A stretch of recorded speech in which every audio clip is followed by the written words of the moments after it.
بسم الله الرحمن الرحيم الحمد لله رب العالمين والصلاة والسلام على أشرف الأنبياء والمرسلين نبينا محمد وعلى آله وصحبه أجمعين ما بعد. Inshallah, we're going to cover 3 different topics, inshallah.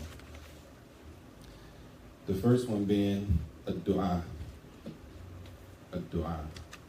making dua for our children, that we make dua for our children. And this is taken from a book by Sheikh Abdul-Razak Al-Badr, Hafidahullah. And he has a book, Rakaiz fi Tarbiyatil Abna, which are basically pillars or basic principles in raising children. So he starts off discussing the importance of a dua, praying for our children. And he says, "Ad-du'a lil-anbiya, ad-du'a lil-abna." He said this is from the Rakaiz, Rakaiz. These are from the basic pillars or foundations of raising the children. He says a dua, from the basic things that every Muslim should take on in their daily life is praying for their children. He says, وَهَذَا الدُّعَاء يَكُونْ قَبْلَ مَجِيئِهِمْ وَبَعْدَهُ, before the child is born, and after the child is born. Not just when we want a child, we want a lot of blessings for the child, we make him dua, then Allah bless us with a child, and we stop making dua. We're satisfied, that's enough. But he says before and after. فَيَدْعُوا الْوَالِدَانِ أَنْ يَرْزَقَهُمُ اللَّهُ جَلَّ وَعَلَى الذُّرِّيَّةَ الصَّالِحَةَ. That a person prays that Allah, the parents should be praying that Allah not just blesses them with children, but blesses them with righteous children. Because if the kids are not righteous, it's possible that a child makes dua against the parent. It's possible that a child makes dua against their parents. And Allah protect us all. So he says that they should pray and ask Allah that Allah blesses them with hidayah, to guide the children, guidance for our children. It's not enough that we just have a bunch of kids. MashaAllah. 10 kids, 6 kids, 5 kids, 5 boys, 5 girls. It's not enough. That we should be praying and asking Allah for guidance for our children. Bil hidayah or salah. And that they're correct and upright. Wal istiqamah or thabat ala diyana. And that they are firm, that our children are firm upon the religion. This is the dua that we should be making for our children. Not just that we have a bunch of kids. Not that we're in competition to see who can have the most kids, who can have the most wives, and how many kids can I have from this wife and that wife. But the benefit is in the righteous child, the child that is righteous. He said, Uswatun bil anbiya alayhim salam. And this is meaning making dua for righteous children is from the way of the prophets. It's from the way of the prophets. As it comes in the Quran, كما أخبرنا الله جل وعلا عن خليله إبراهيم عليه السلام أنه قال ربي هب لي من الصالحين. وإبراهيم عليه السلام, he said in Surah Al-Safat, he said, my Lord, grant me children from the righteous. This is from the way of the prophets, that they ask for righteous children. Righteous children. We're not in competition to see who can have the most kids. That's not really hard. Having kids is not really hard. I think you all know that. But raising them to be righteous, being mindful on a daily basis to make dua for them, that takes a little more. وَقَالَ أَيْضًا, Ibrahim also said, alayhi salam, رَبِّ جَعَلْنِي مُقِيمَ الصَّلَاةِ وَمِن ذُرِّيَّتِي, in Surah Ibrahim, where Ibrahim said, my Lord, make me from those who establish the salah. Prophet Ibrahim, make me of those who establish the salah, and from my children, meaning make my children of those who establish the salah. And this is from the guidance of the messengers, that they made dua for their children. And also he brings the ayat, هُنَالِكَ دَعَى زَكَرِيَّا رَبَّهُ. When Zakaria made dua and he called on Allah, قَالَ رَبِّ أَهَبَ لِي مِن لَدُنْكَ ذُرِّيَّةً طَيِّبَةً إِنَّكَ السَّمِيعُ الدُّعَاء.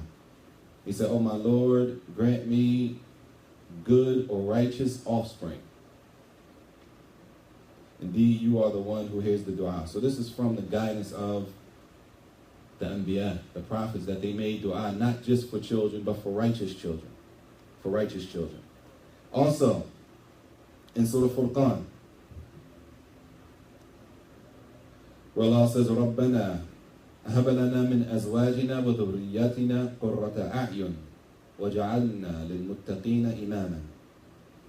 The dua, O my Lord, O our Lord, grant us from our wives and our offspring what is translated as قُرَّةَ أَعْيُنٍ, coolness for the eyes, that the parents are pleased with the product. Pleased with the product. Pleased with the behavior and the end result that they have in front of them from their children. Not just having a bunch of kids. Because as we know, there's a bunch of kids running the street and they're Muslims. And sometimes we know their parents. And they might be the biggest problems on the block. So it's of no benefit that if they're not righteous. Because at the end of the day, we want our kids to make dua for us after we die. As it comes to hadith, that will be something that's ongoing. A child that is righteous, that makes dua for their parents when they're dead. So that's the qasd. Ibn Kathir said about this ayat that the children that are what is said a coolness to the eyes. He says, يعني الذين يسألون الله, those children that this dua is for, is that Allah brings forth offspring. He says, من يطيعه ويعبده وحده لا شريك له. It's a dua that Allah gives a person offspring that will obey Allah. That the offspring, they will obey Allah, they're obedient to Allah, and that they worship Allah without any partners. Ibn Abbas said, radiallahu anhuma, he said, من يعمل بالطاعة. Those children that we're making dua for, the dua is that they worship Allah, that they are upon obedience to Allah. Not just that Allah gives us kids. I want a child, I want a girl, right? We want a girl, dress them up, and they got all of the dunya and no deen. Or we have a bunch of boys and we got a basketball team. We got a starting five, and none of them can recite Al-Fatiha correctly. Allah style. Sometimes we say you got a football team. Out of a football team, how many are hafid more than the juz of Quran? Right? Realistically. So, he says from the benefits or from the guidance of the messengers is that the messengers made dua for righteous children, not just for a bunch of children.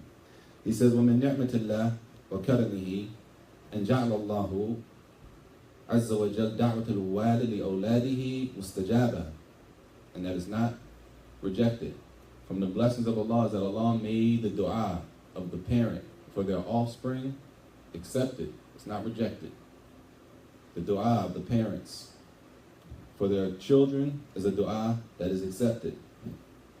كما ثبت عن رسول الله صلى الله عليه وسلم, as it comes in the hadith, ثلاث دعوات مستجابات لا شك فيهن.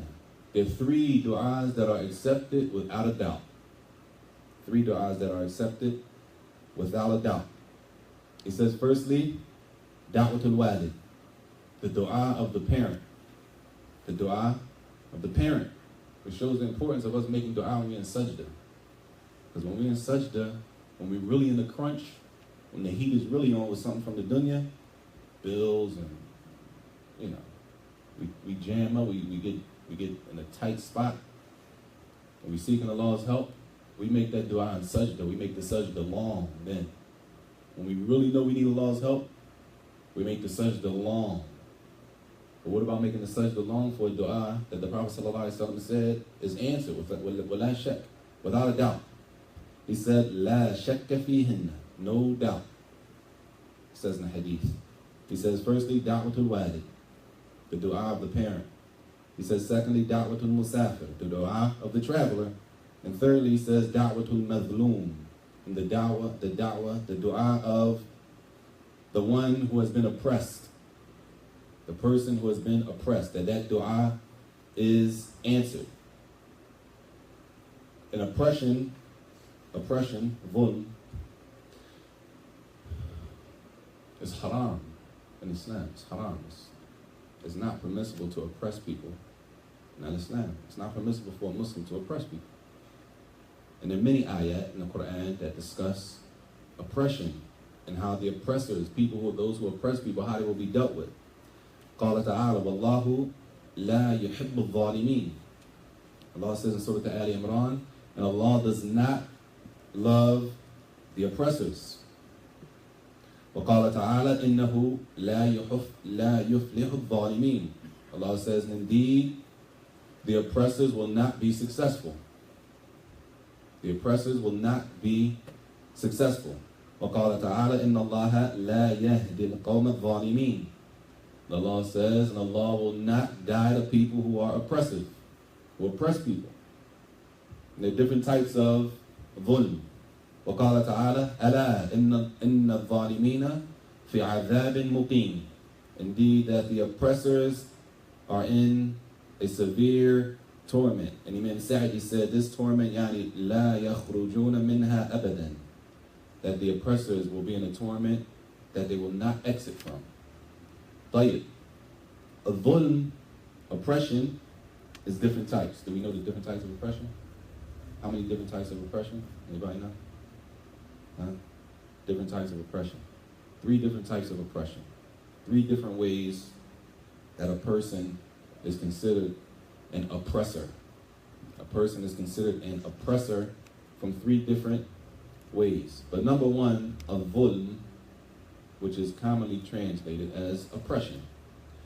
But when we'll see based on the different categories of oppression that sometimes it can carry a different meaning than what the English gives off.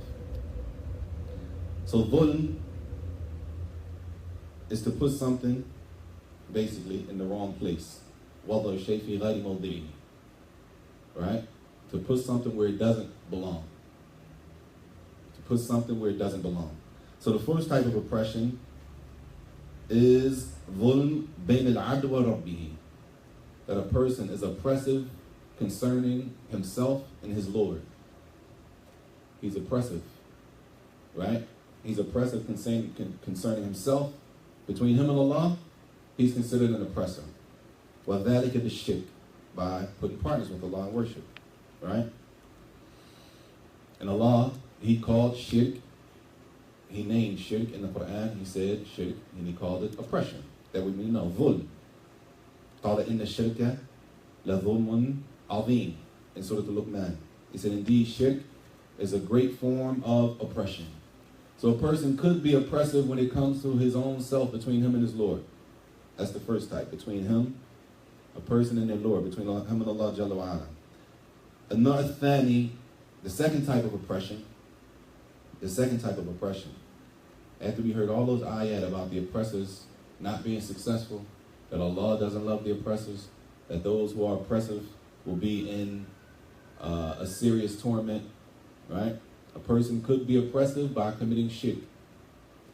A person could be oppressive, ظُلْمٌ بَيْنَ الْعَبْدِ وَنَفْسِهِ وَذَلِكَ بِالْمَعَاصِي وَالسَّيِّئَاتِ فَهُوَ الَّذِي ظَلَمَ نَفْسَهُ. A person could be oppressive. He could oppress his own self by being disobedient to Allah Jalla wa Ala, by being disobedient, sinning, whether it's openly or privately. As we have a problem now we have a problem now with the internet, where people don't mind sinning and disobeying Allah openly on camera and recording it for the world to see. As it comes in the hadith, that the believer is the one, when he commits a sin, When he commits a sin, he sees that sin as if it's a mountain that's about to crumble on him, the believer. When he commits a sin, he sees it as a mountain. He feels so bad, it feels like a mountain is going to crumble on him. But the one who is weak in Iman, when they commit a sin, or as it comes in the hadith, that it's no big deal. It's like a fly blew past their face. They're just trying to get the fly out of their face. It's no big deal to them. And we're living in a time like that where people record themselves disobeying Allah and put it on the internet for the world to see. Muslims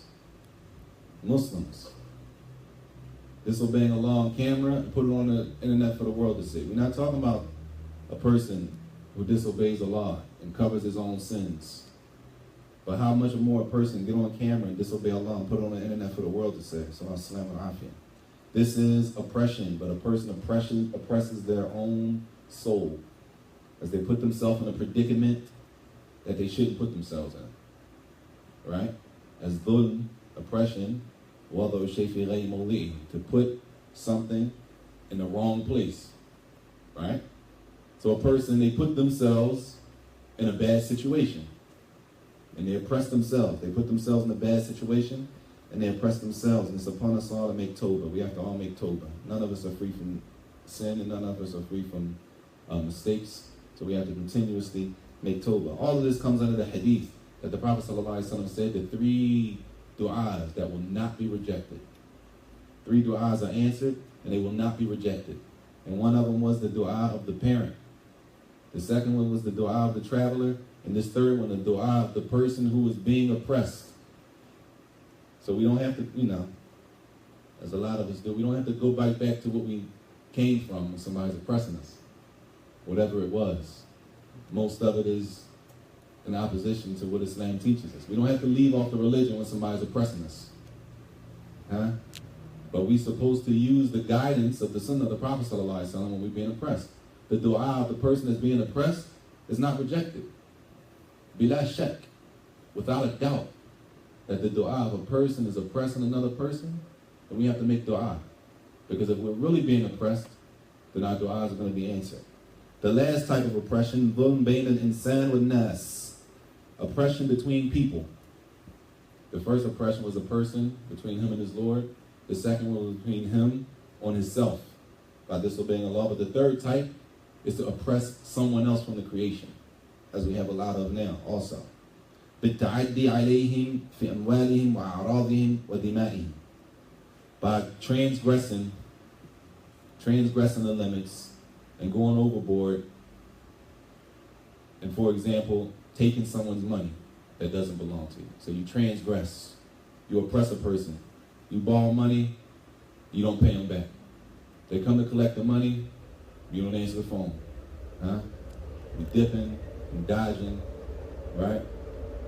Or, as a lot of times it comes up, brothers getting married, and they don't give the sister her dowry up front, right? They're going to do takhir on the dowry. They're going to pay it. I'm going to pay it. So when the sister requests it, he never pays it. Now she's coming to the masjid. She wants her haqq. It's haqq. It's her right. And it has to be paid by transgressing in a person's wealth or in their honor. Or in their honor. Which we got a big problem with this now. We say anything about anybody.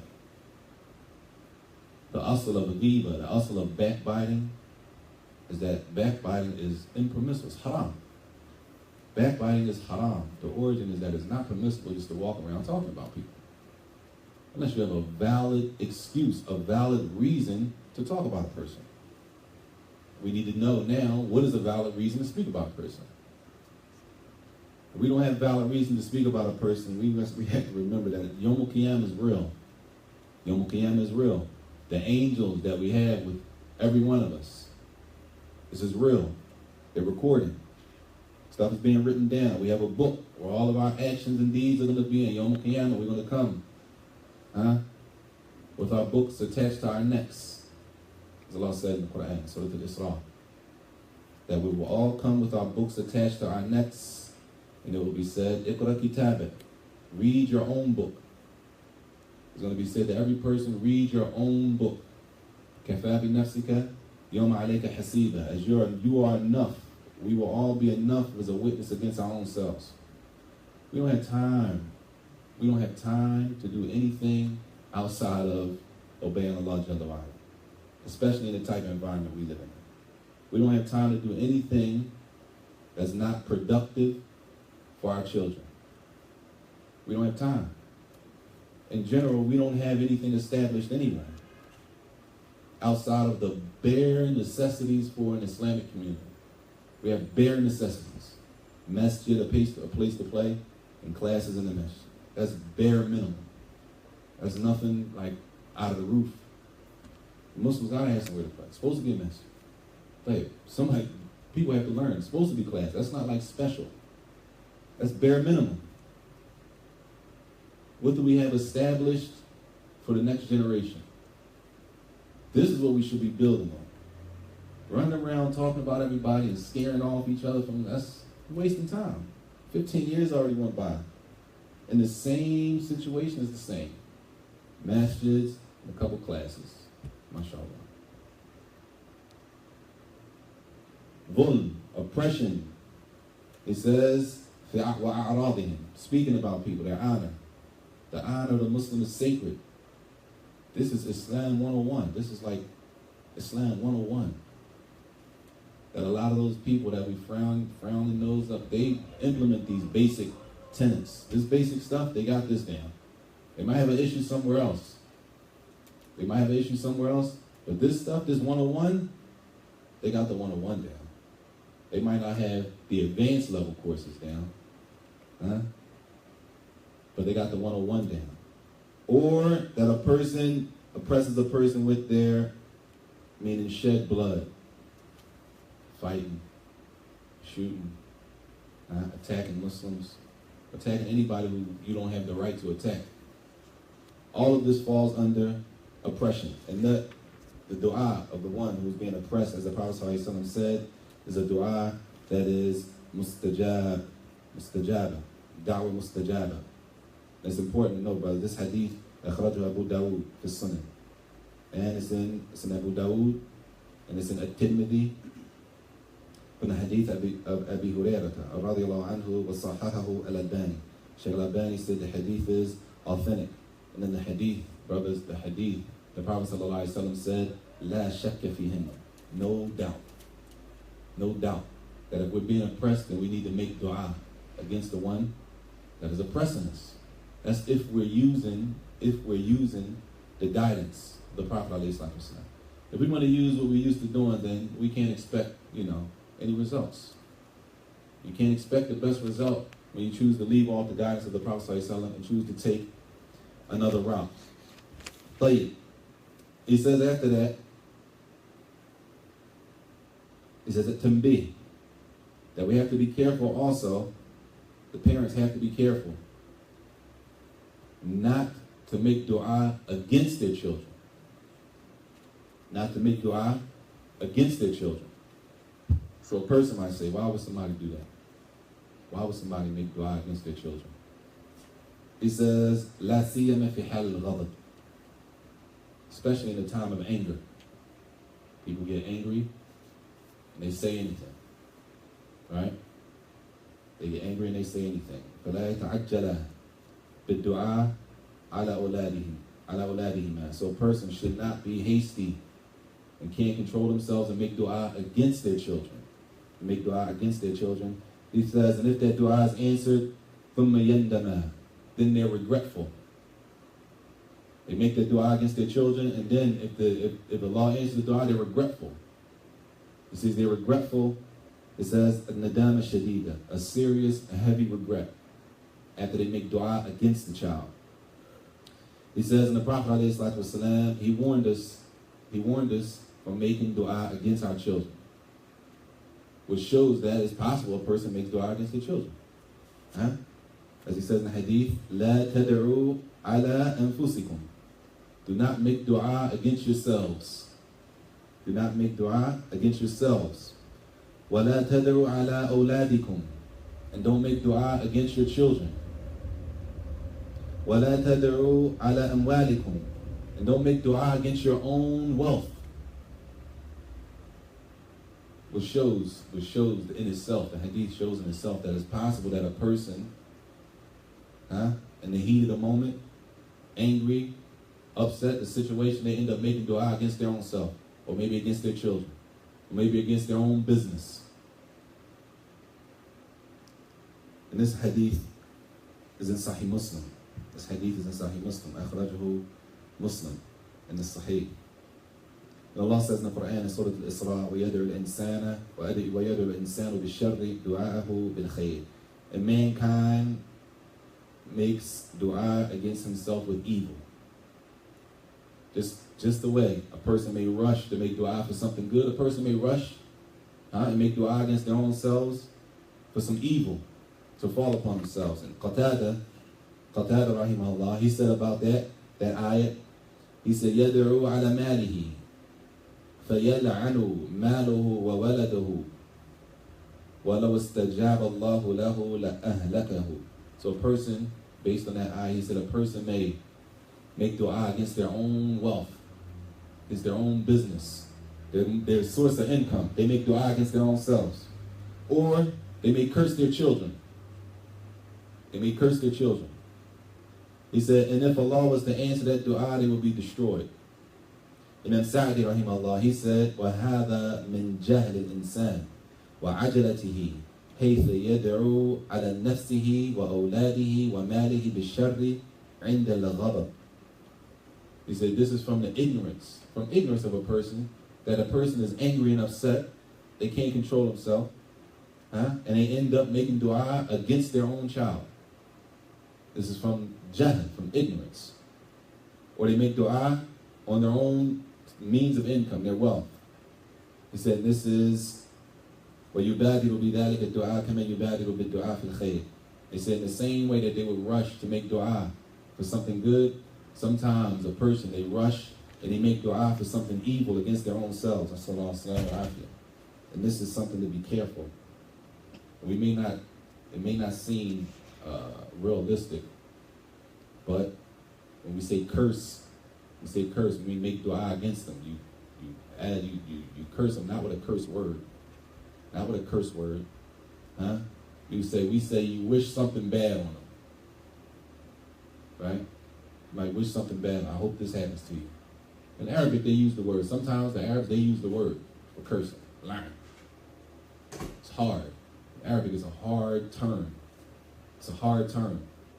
To make dua that Allah's mercy, to make dua that Allah's mercy is removed from a person, it's hard. It's hard. It's a hard thing. It's a serious thing. So this is the first portion, which is about making dua for the children, which should be something that we do like in every salat, especially in the kind of conditions we live in now.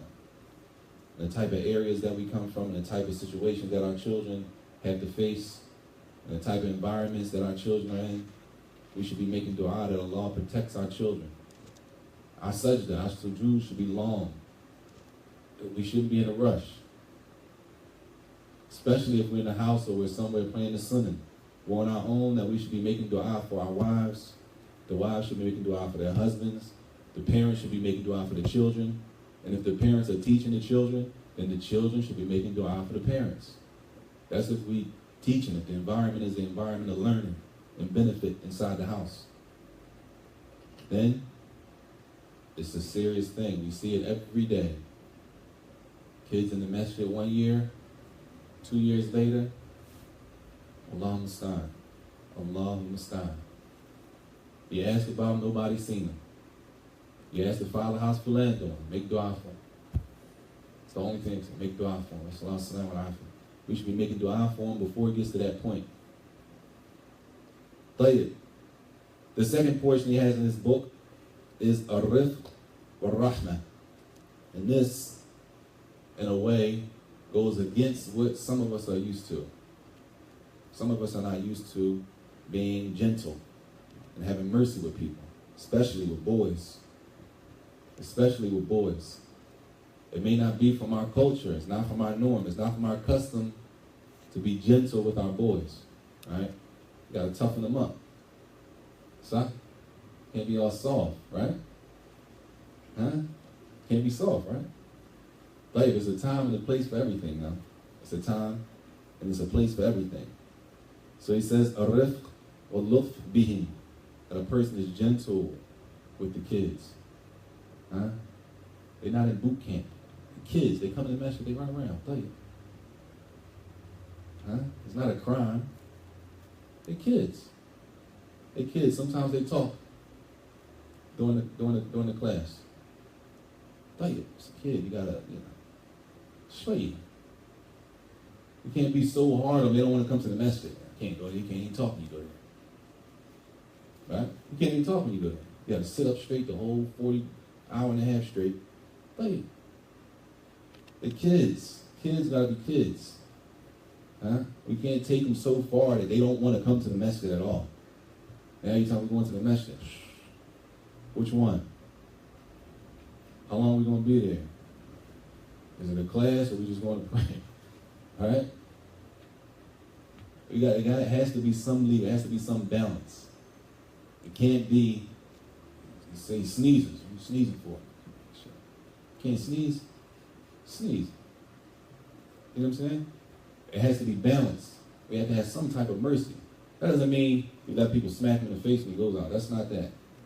We're talking about building a type of relationship where, as he's going to mention, this gentleness, it opens up the door for reception. That the child is more likely to be receptive of what a person is saying because he feels like he wants good for him.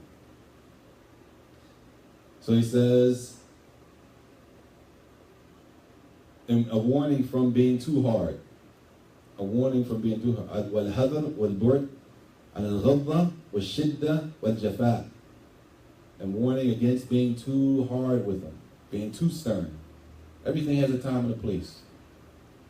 He says, فَإِنَّ الرِّفْقَ لَا يَكُونُ فِي شَيْءٍ إِلَّا زَانَهُ وَلَا يُنْزَعْ مِنَ الشَّيْءٍ إِلَّا شَانَهُ.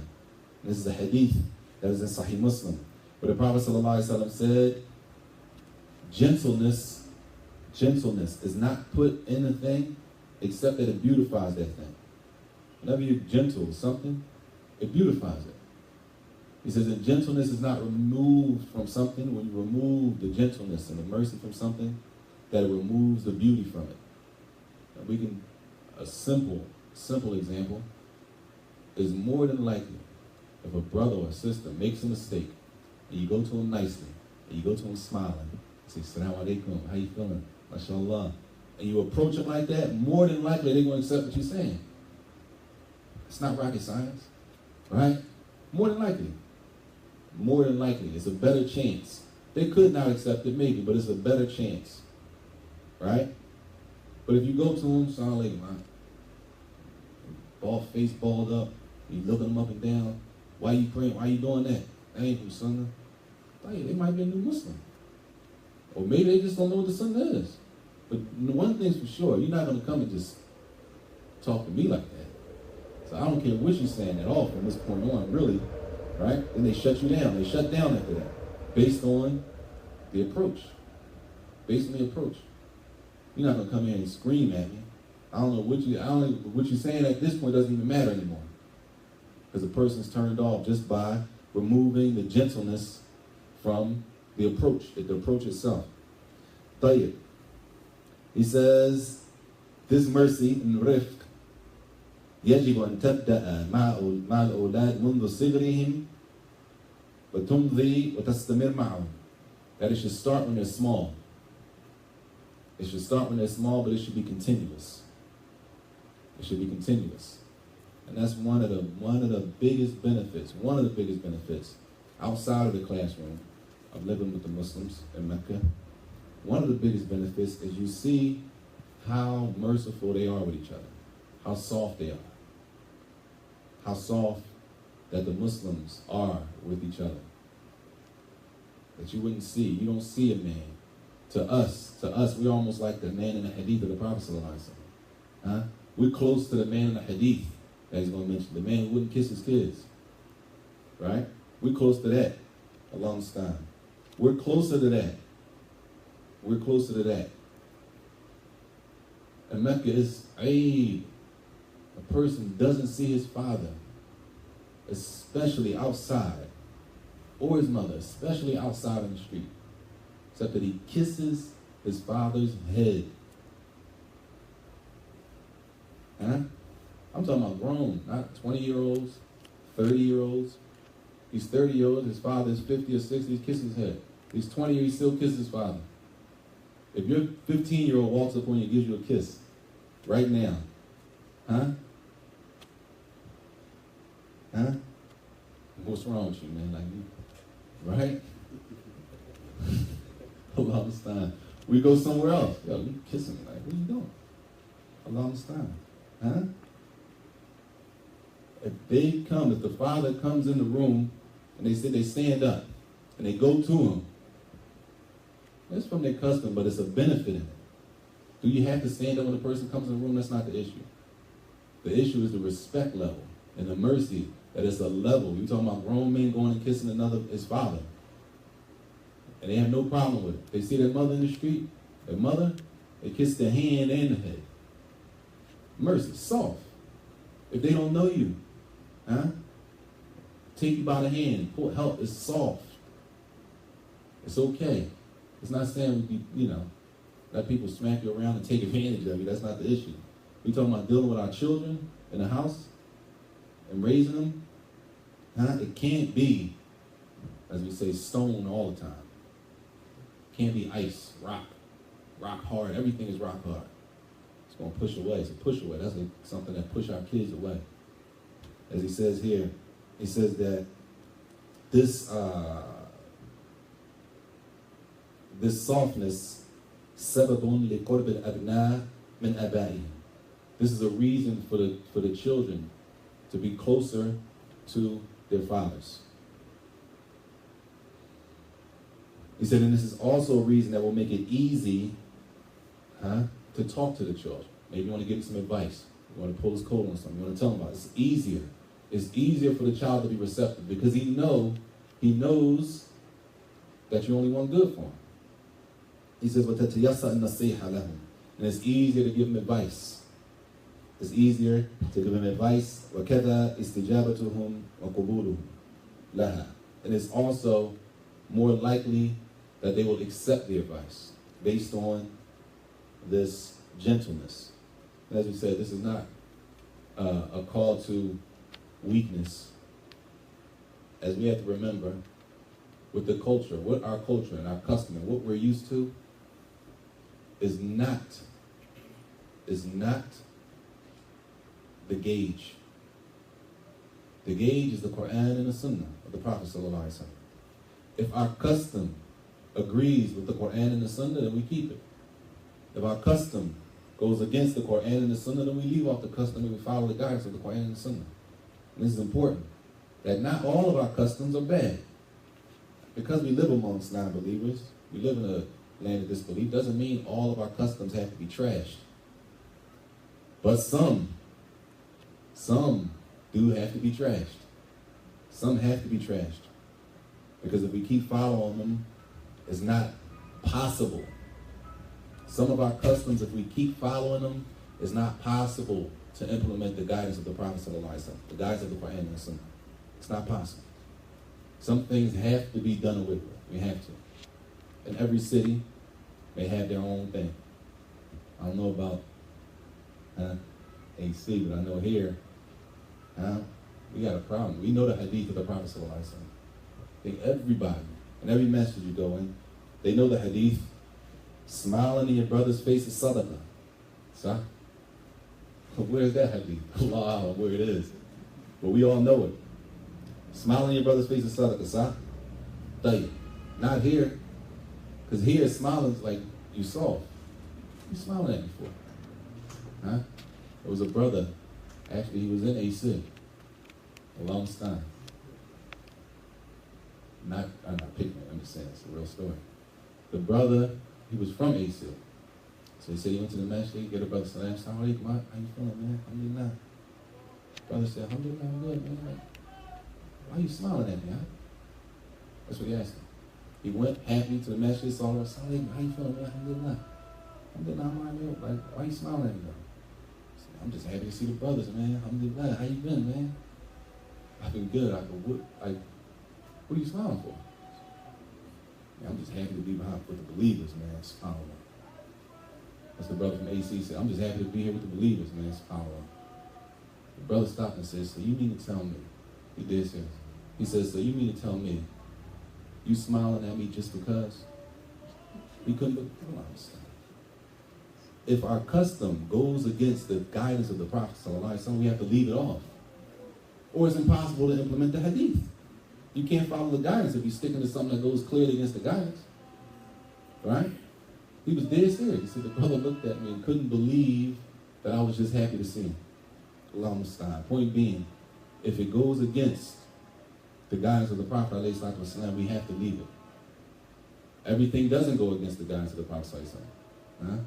Not all of our customs have to be thrown in the trash. Not all of the things that we were raised on have to be jumped. Huh? I don't know how many people, it's a famous statement that the old heads used to say. At least I know my mother would tell me all the time. If you don't have anything good to say, then shut up. Gee, it's in line with the hadith. من كان يؤمن بالله واليوم الآخر فليقل خيرا أو ليصمت. Whoever believes in Allah on the last day, say something good and keep silent. Right? I don't know where she got it from, but it falls in line with the Sharia. So we don't have to trash that. We don't have to trash everything, but if stuff goes against the text and it goes against the guidance of the Quran and Sunnah, we have to leave it off. He said this, being gentle, he says, تكاثرت النصوص من السنة من سنة النبي صلى الله عليه وسلم ببيان هذه الركيزة فقد جاء عن أبي هريرة رضي الله عنه أن النبي صلى الله عليه وسلم قبل الحسن بن علي رضي الله عنهما, that the Prophet صلى الله عليه وسلم came and he kissed Hassan, the son of Ali. And while he kissed him, a man, Al-Aqra' ibn Habis, jalisun indahu. The man was sitting there and he saw the Prophet صلى الله عليه وسلم kiss Al-Hassan ibn Ali. So the man said, فقال إن لي عشرة من الولد ما قبلت منهم أحدا. I have 10 kids, I ain't kissed none. I haven't kissed any of them. Not one. فنظر إليه رسول الله صلى الله عليه وسلم. So the Prophet صلى الله عليه وسلم looked at the man and he said, وقال من لا يرحم لا يرحم. Whoever doesn't have mercy on the people will be shown no mercy. It's heavy. Whoever doesn't have mercy on the people won't be shown mercy. It's for the kids. Huh? The man didn't kiss his son, and this is something that right now, if we think about it, it doesn't necessitate that being gentle has to be through a kiss. It doesn't necessitate that. But we know there are ways to show gentleness in our culture. Do we allow our kids to express that with us? Or is everything rock hard, solid, stone? Huh? From the guidance of the Nabi alayhi salatu wasalam is that gentleness beautifies something, and to remove the gentleness removes the beauty. طيب. Thirdly, تعليمه القرآن الكريم. Teaching our children the Quran. Teaching our children the Quran. Allah musta'an. And this is something that we fall short big time. Big time. I taught at a camp one summer. I had the children read Al-Fatiha. What is Al-Fatiha? Which one is that? I said, read Al-Fatiha. Which one is that? These are big kids, 11, 12 years old. Which one is that? Al-Fatiha? The one you read every day in the Salat when you pray? Huh? Which one is that? 13, 14 years old? How many surahs you know? One. How many basketball players you know? It's not a shot, it's real. The reality is our priorities are not in order. Our priorities are not in order. We know all the shoes, the sneakers, all the clothes that they're supposed to have for whatever sport they're going to play. All of that. We got it down to a science. Registration, camp fees, and lease fees, and money, all of that. 4 or 5 days a week, practices and the games. Huh? Quran on Saturday for 3 hours. I don't know if you can sit for 3 hours. 3 straight? But Quran, 2 hours. Nah, you got after school, can't. I got school tomorrow. No time for the book of Allah. But time for all of the sports. Everything connected to the dunya, time for it. Time to sit for the Quran. I don't know if you're going to be able to. How much is it again? How much is it? Huh? Or, astaghfirullah, it's supposed to be free. How you going to charge people teaching Quran? Huh? It says, at this age, if a person, فَإِذَا أَرَدْنَا الْخَيْرِيَّ وَالرِّفْعَ لِأَبْنَائِنَا فِي الدُّنْيَا وَالْآخِرَةِ فَلْنَحْرِصْ عَلَى تَعْلِيمِهِمْ كِتَابَ اللَّهِ تِلَاوَةً وَحِفْظًا تَدَبُّرًا وَعَمَلًا وبخاصة في هذه المرحلة مرحلة الحفظ. If we want good for our kids in this life and the next, then we have to be serious. We have to be serious about teaching them the Quran. Tilawatan, how to recite it, how to memorize it, how to reflect over the meanings, what does it mean, and how to act. What does the ayat mean? What am I supposed to do? If this ayat says we can do this, we can't do this, so how do I implement that? Huh? If we're serious, if we want good for our children. He said, especially at this level, memorization, memorizing. As the lower, the younger they are, the less responsibility they have. The less responsibility, the more time they have to do whatever needs to be done. No responsibility, no work, no marriage. They're not married. They have plenty of time. Then he brings the hadith of the Prophet ﷺ. خَيْرُكُمْ مَنْ تَعَلَّمَ الْقُرْآنَ وَعَلَّمَهُ. I think everybody knows this one. The best of you are those who learn the Quran and teach it. Like, how many of us are learning the Quran? Not even teaching it. How many of us are learning? How many of us are putting our children in an environment to learn the Quran? Let alone teaching it. If we even reach the level to be able to teach it. But how many of us even are learning the Quran or even put our children in an environment where they can learn the Quran? And the Prophet ﷺ said that these are the best of you. The best of you are those who learn the Quran. This hadith, Allahumma musta'an, is in Sahih Al-Bukhari, authentic hadith. He says, كثير من العلماء النابغين حفظوا القرآن قبل البلوغ. Many of the scholars, many of the ulama we know and love, they memorize the Quran before puberty. Before puberty. وقد حفظه الشافعي وابن السبع سنين. Imam Shafi'i, rahimahullah. Imam Shafi'i memorized the Quran at 7 years old. These stories shouldn't be like some, it's out of the world. It's like it's impossible. If you ask the people who lived in Saudi, ask anybody who lived in the land of the Muslims and ask them about these kids. Ask them about kids. And they're not all Arabs. So that's not an excuse. We don't have the excuse that my son doesn't speak Arabic. There's no excuse. We don't have an excuse. Honestly, we don't have an excuse. And the Prophet ﷺ said in an authentic hadith, Al-Quran hujjatan lak aw alayk. The Quran will be a proof for you or against you. We don't have an excuse. We don't have an excuse. It's not an excuse that we're not Arabs. Ask any person who lived in the land of the Muslims, do children really memorize the Quran that young? It's not something that's impossible. It's very doable if we put our children in the right circumstances. If we put them in the right situation, it's doable. You'd be surprised what they can do. You will be surprised what your children can do if you put them in the right situation. If we never give them that opportunity, we'll never know. We'll never know what their capabilities are if we don't put them in the right situation. It says, وَحَفِظَهُ النَّوْوِي رَحِمَهُ اللَّهُ وَإِبْنُ عَشْرٍ. Imam al-Nawawi, he finished the Quran when he was 10. It's doable. You got to be in the right spot, the right situation. وَإِبْنُ تَيْمِيَّةَ رَحِمَهُ اللَّهُ. Shaykh al-Islam Taymiyyah, قبل البلوغ, before he reached puberty. وَكَذَلِكَ سَمَاحَةُ الشَّيْخ bin Baz رحمه الله, before he reached puberty, and others. If you read the ulama, the bios of the ulama, you'll see that they gave importance to the Quran firstly. All those stories about the Salaf, you gotta memorize Quran. We have to use that stuff. It's not just something to keep repeating. We have to use it, or it's gonna be a proof against us. If we don't use this information We may come Yom Al-Qiyamah and it's a proof against us. What excuse? We don't have an excuse. Our kids don't know Arabic. Right? There's people teaching Arabic all over the city. This message is all over. You can pretty much go anywhere and find somebody that can teach you how to read the Quran, how to read. You can pretty much go anywhere in the city and find a class for how to read. Children, adults. What excuse do we have that our teenagers can't read Arabic? It's not important to us.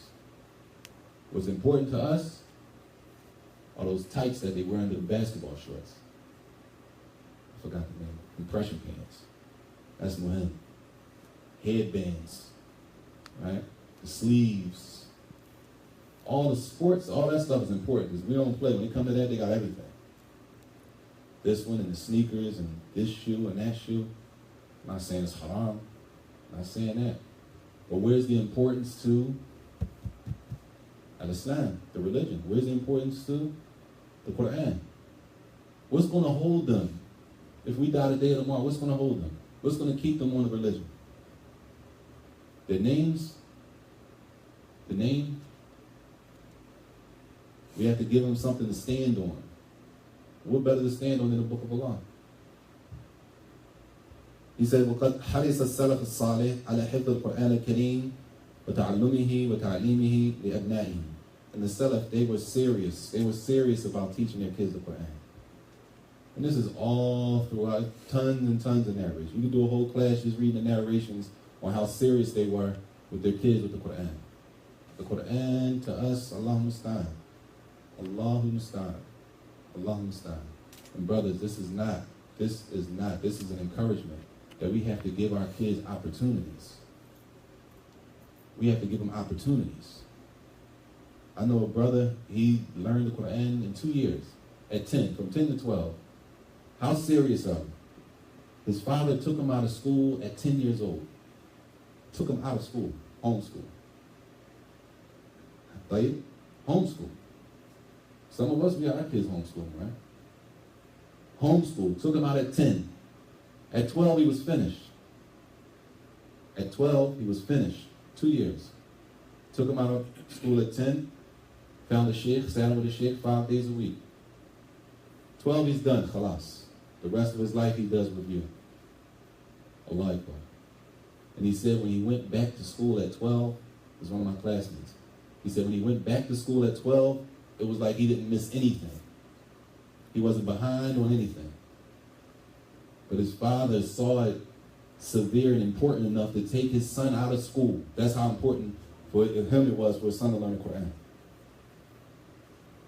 2 years, khalas. And the younger they are, they're like, we already know this. We say this. But we say it about Allah Alam. Oh, they like sponges. Like, that sponge, you got to put some good stuff in that sponge.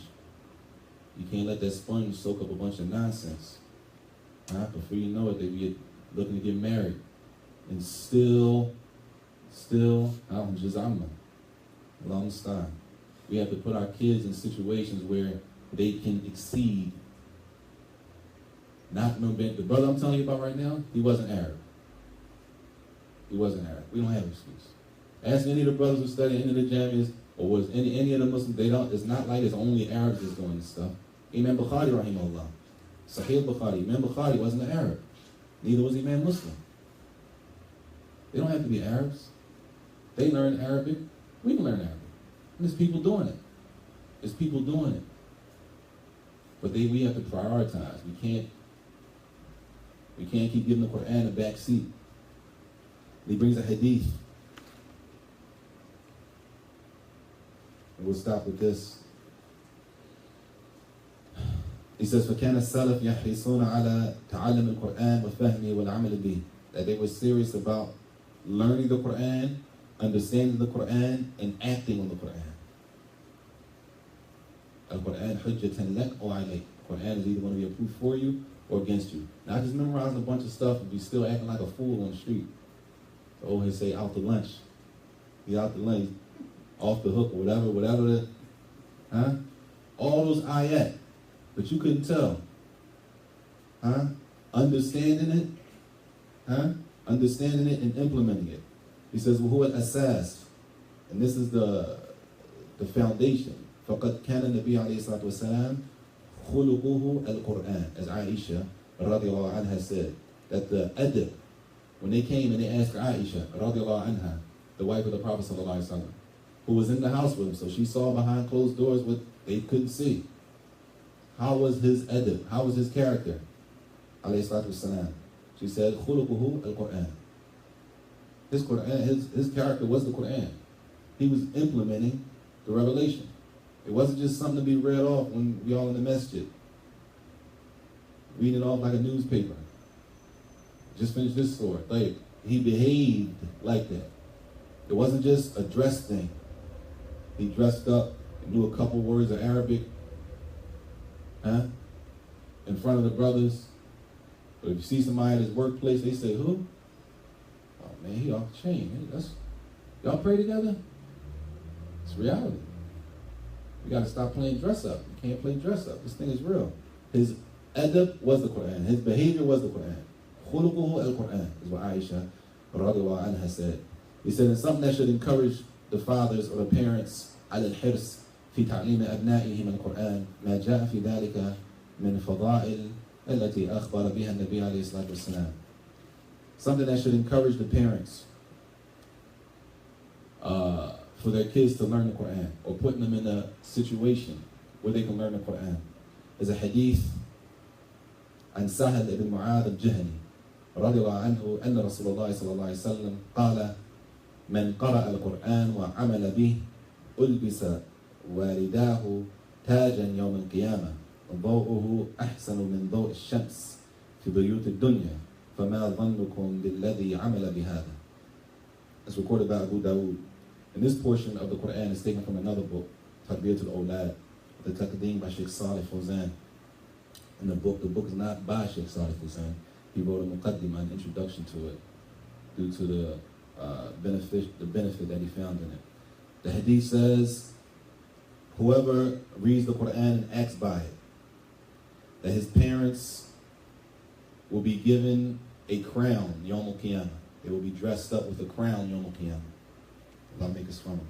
The light coming from that crown will be better than the light of the dunya, the sun. You know, you're sitting on the porch sometimes and the sun rays are coming through the sun porch or the vestibule that's coming through the blinds. The light will be better than that light for the one who reads the Quran. He said, for what about the person who actually acts on the Quran also? Not just memorize, but memorize and acts on the Quran. And he says, for the person who may feel that they're too old.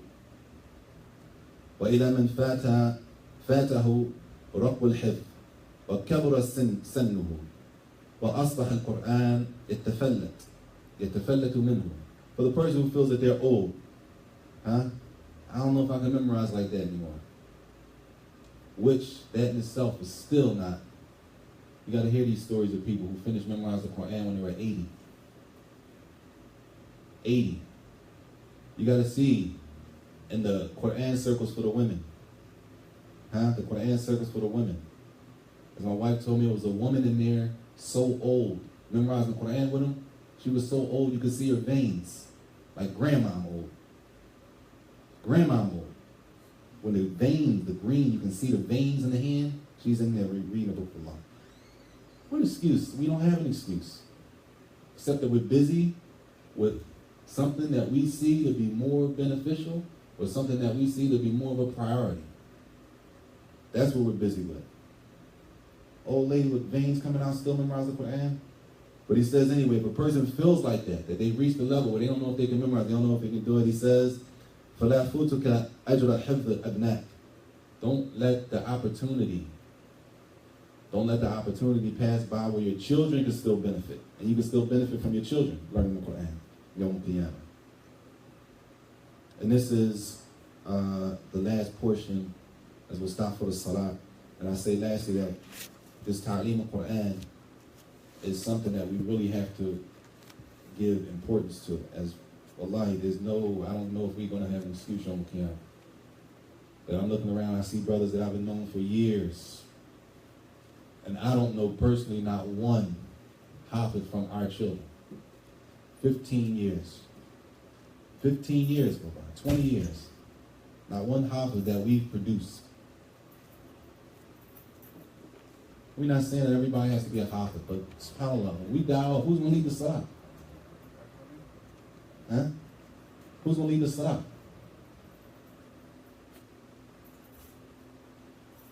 A community of Muslims needs doctors, lawyers, surgeons, teachers in the school, nurses. Huh? Our women dressed all up. They go to the joint, they got to kill the man. We need women. Huh? We also need people who can lead the salah. People who are going to be able to teach. We're going to need tulab al-ilm. We're going to need tulab al-ilm. After us, we're going to need our children. We're going to need some of our children to come here and do this. We don't know. We might not make it. The next Ramadan, we might not make it 5 years from now. Allah Alam. We have to build something. And the Quran is the asl. All of those books, all those biographies we read, they say they started with the Quran.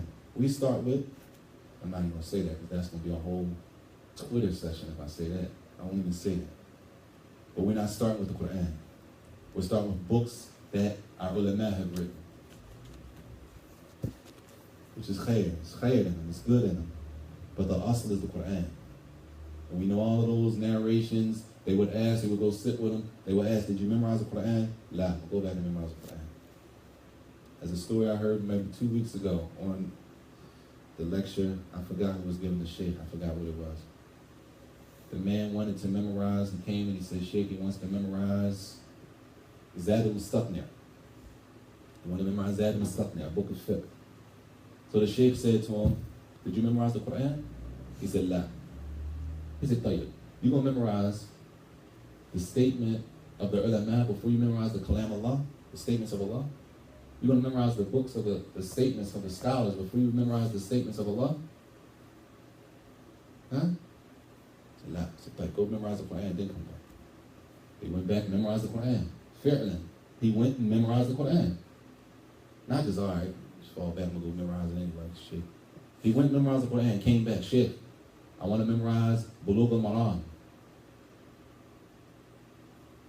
No, I want to memorize Saajid al-Mustaqni. Now I'm ready to memorize Saajid al-Mustaqni, the fifth book. He said, did you memorize Bulugh al-Maram? No. Right. You're going to memorize the statements of the ulama, the scholars, before you memorize the statement of the Prophet ﷺ? Where are your priorities at? What did he do? He went and memorized Bulugh al-Maram. These are people who are working, not a bunch of talking, dress up, and we all look good, we know some Arabic, and our kids are, you understand? Huh? We gotta make dua. Dua is a big, big thing. We have to make dua. We have to prioritize, and hopefully Allah Jalla wa Ala will open up a door for us and protect our children from the fitna that we're going through. We don't want to leave a bigger fitna on them than the one that we're going through. We may be questioning Yom Qiyamah about that. I'll stop there, inshallah, for the salah. Any questions? سبحانك اللهم وبحمدك أشهد أن لا إله إلا أنت أستغفرك وأتوب إليك